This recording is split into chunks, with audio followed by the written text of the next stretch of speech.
Welcome back to MMA Unhinged, and joining us today is the Hulk, Cesar Bonilla. Cesar, how you doing, my man? Good, man. Just taking a day today to kind of like rest. I had a hectic weekend, training and teaching and whatnot. So the holiday today, so kind of decided to take a rest before getting back into it tomorrow. Excellent. So, how are you? Besides the long weekend and all the hard training, how are you feeling as you're preparing for the upcoming fight? I'm feeling great. I've been in camp all year because I had two fights fall off in a row. So I've been in shape all year, ready to fight. So I'm just at this point, I'm just eager to get in there. Yeah, for sure. And and that must be tough. I know that like I said, I just finished speaking with Clayton, and I asked him, you and Caesar have kind of been plagued with having cancel fights. So how does it feel to finally be able to get a fight? It's on the horizon and it's there. It's you both are wanting to get into this fight. Yeah, I mean it's great in in the sense that there's not that uncertainty there. One thing I can say about Clay is I know he's not gonna back out. I know that this fight's gonna happen, right? There was some Mhm. concerns about the previous fight that my opponent was maybe not gonna make it out because at first he asked for a weight class change and whatnot. It was just getting a little too weird, and then the week of the fight he pulled out, right? So in this instance, it's like I know Clay's game, and we're gonna bang it out. Yeah, yeah, for sure. And before I talk any further, thanks for taking the time again. I appreciate it. Appreciate you having me. No problem, no problem. My pleasure. So besides all that, you're feeling good. Everything's good. How is fight camp going? Like I said, I've been in camp most of the year. Yeah. Right now, my focus is just staying healthy, right? Like I've been training hard for basically since before January because I was helping my good friend Pat Pitlick get ready for his fight in Hmm. January. Yeah. So that was a camp on its own for me, and then I was getting ready for my fight in March. So yeah, I've just been steadily in camp. So at this point, it's just focusing on keeping my cardio up. The skills are there. Like we're not going to learn anything new in the next 6 weeks. So it's just staying healthy and keeping our conditioning right. Excellent. And in other news, I got to see that you did some pizza contest with Clayton. How was that? You know, he talks a big game, but I knew that there's no one that can out eat me. I grew up in a third world country with older siblings. You ain't out eating me, man. Come on. I had to fight for my life, for my food where I come from. So no, it was a lot of fun. So we did the first one, and now this last one we both got screwed because they rigged the event. So we're gonna have to do something about that on the next Thick Boy show.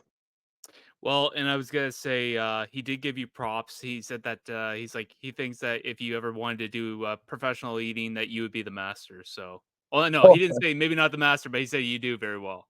I appreciate that. Yeah, it's just I never even thought of it twice, but when I think about it, it's like, oh man, yeah, I've always been a fast eater. It just stems, like I said, back from growing up with older siblings in a third world country struggling. So uh, we just uh, we just really had to eat quick, or my older brother was gonna take my food. You know. For sure, for sure. Now, let's talk about the nickname, the Hulk.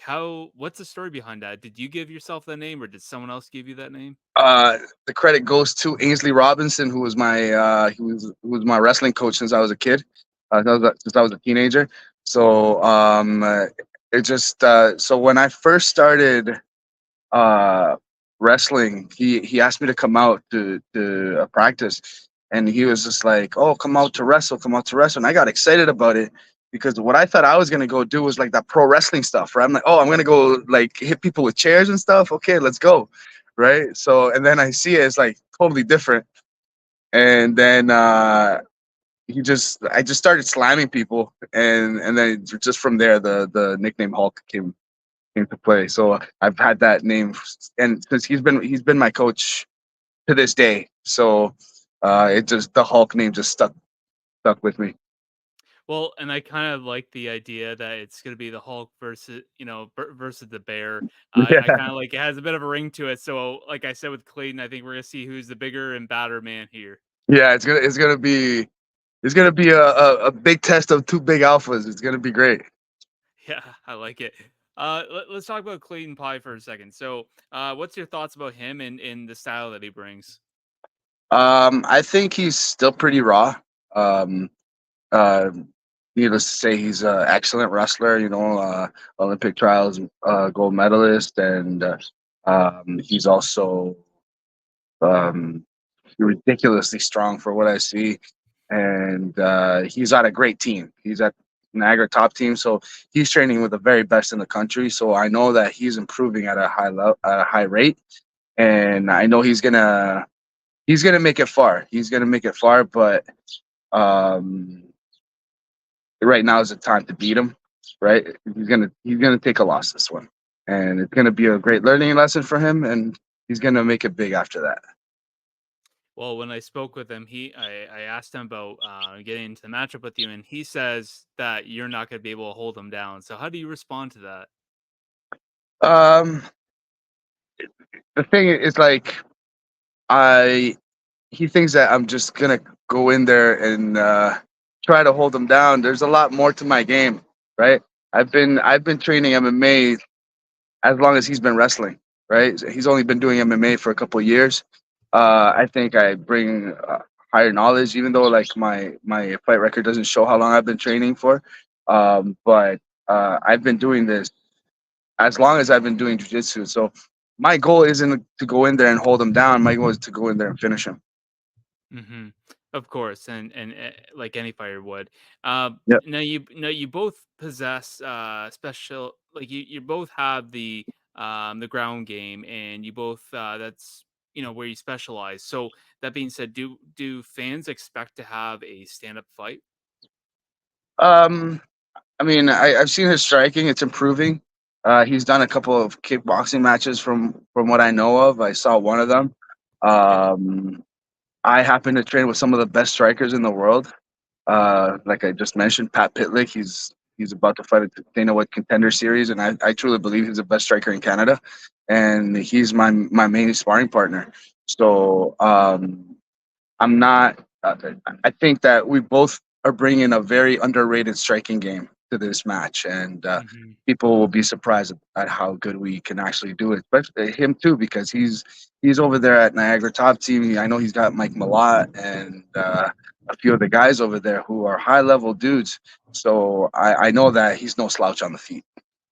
Absolutely, absolutely. And that being said, you talked about your desire wanting to get a finish over him. So, what would be an ideal finish for you? Would you like that knockout, or you like that nice, sweet submission? Wow. Well, for me, as a jujitsu black belt, I want that that nice taking that limb home with me, right? So that would be the ideal finish for me, but I'll take it however I can. Hmm. Well, and then talking about jujitsu, obviously you come from that background. You get the black belt. What is your favorite submission that you like to put on anybody? I'm very well known for my electric chair.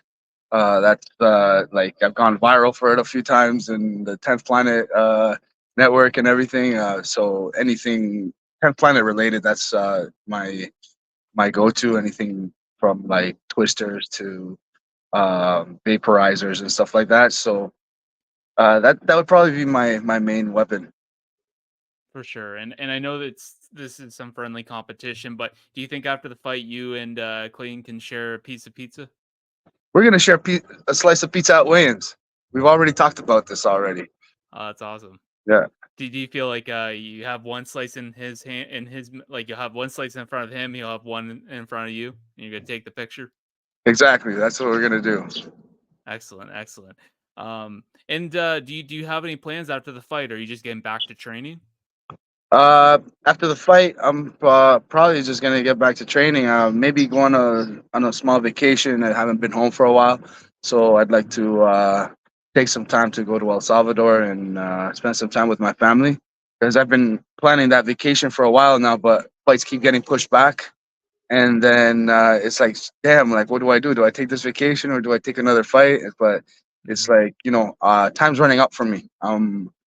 Unlike Clay, he's got a lot of time on his side. I'm about 10 years older than him, so for me, it's like I need to take whatever I can get now, and I can't be keep putting off more fights. So that's why I'm trying to jump on as many fights as I can while I can. Absolutely, absolutely. Well, hopefully you get that trip to back home, and you're able to see your family. That being said, I don't want to take much more of your time, so the floor is yours. Yeah, I just want to give out a shout out to my team, 10th Planet Etobicoke, North York MMA, my sponsors, Shuttle Digital, Go Float Burlington, my manager, John Morris Management, and my main guys, Micah Brakefield, who and Pat Pitlick, Josh Ferguson, John Cunningham, Chris Allard, um, and Prashad Kave, who's my strength coach and my wrestling coach at the moment, who knows Clay's wrestling coach head coach very well. So we're formulating the game plan for this fight really well. Excellent. Well, Caesar, it's a pleasure having you on the show for the first time, and just good luck on September 14th against Clayton Pie, and we'll talk again soon. Thank you.